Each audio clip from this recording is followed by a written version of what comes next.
Olá, sou o Dr. Alexandre Amato, cirurgião vascular do Instituto Amato, e hoje vou falar sobre como diagnosticar o lipedema. Então essa é uma pergunta muito comum.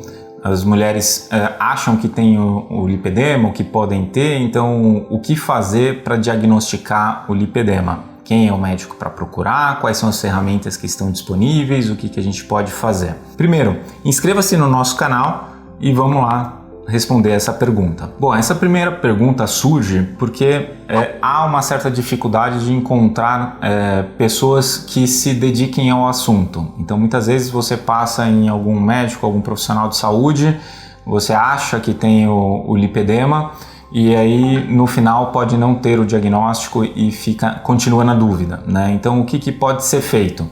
Primeiro, não fique chateado com o seu profissional, porque o lipedema ele não era ensinado nas faculdades de medicina ou de saúde no geral. É um assunto que, apesar de ter sido descrito em 1940, é um assunto que foi deixado de lado por muito tempo e as novidades estão vindo a cavalo agora. Primeiro, não fique chateado, continue sua investigação e eu tenho o maior orgulho de dizer que este mês foi publicado esse artigo científico publicado por nossa equipe, que é dedicada ao assunto do lipedema.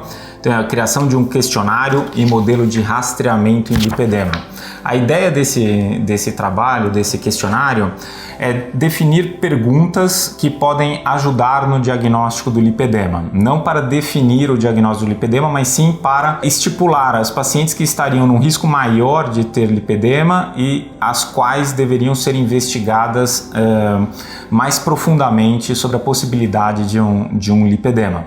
Então foram elencadas perguntas e essas perguntas direcionam o diagnóstico.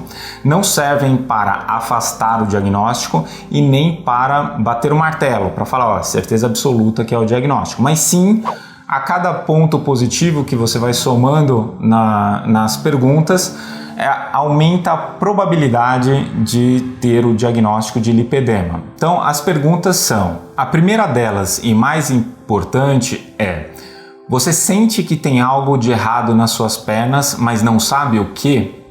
Então essa estatisticamente foi a pergunta mais relevante, né? Possivelmente envolve aí até já ter ido em vários médicos, não ter identificado o problema, você continua achando que tem algum problema, mas não sabe dizer exatamente qual que é. Então essa é uma pergunta muito relevante. A segunda pergunta é: suas pernas doem?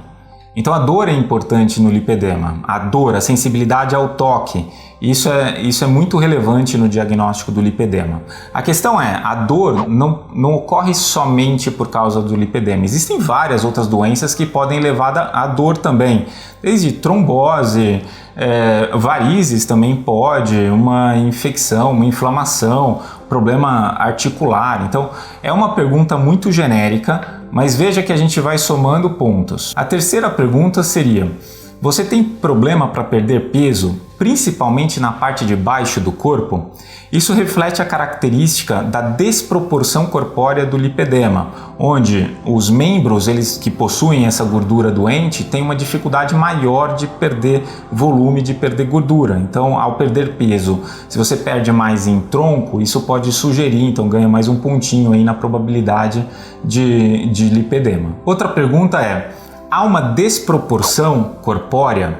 Então o hemicorpo superior, a parte de cima da cintura e a parte de baixo da cintura são desproporcionais? Isso é muito frequente no lipedema, é uma das características do lipedema. Obviamente a gente está falando do lipedema acometendo membros inferiores e não membros superiores, mas normalmente quem tem acometimento de membro superior tem um acometimento de membro inferior também e pode relatar uma cintura fininha com quadril mais largo ou perna mais larga ainda. Isso é muito relevante no diagnóstico do lipedema. Suas pernas ou braços formam hematomas frequentemente? São aqueles roxinhos.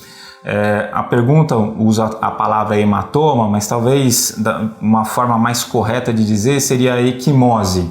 mas é que hematoma todo mundo conhece, seria um roxo nas pernas. Então, forma muito roxo, aleatoriamente, do nada, você não sabe se bateu e apareceu um roxo lá.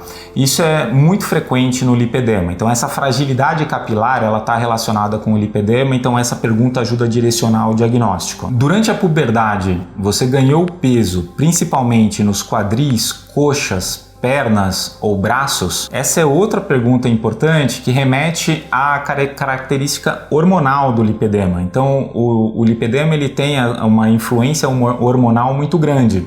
Tanto puberdade, menopausa, uma gestação, são momentos críticos do lipedema onde ele pode aparecer.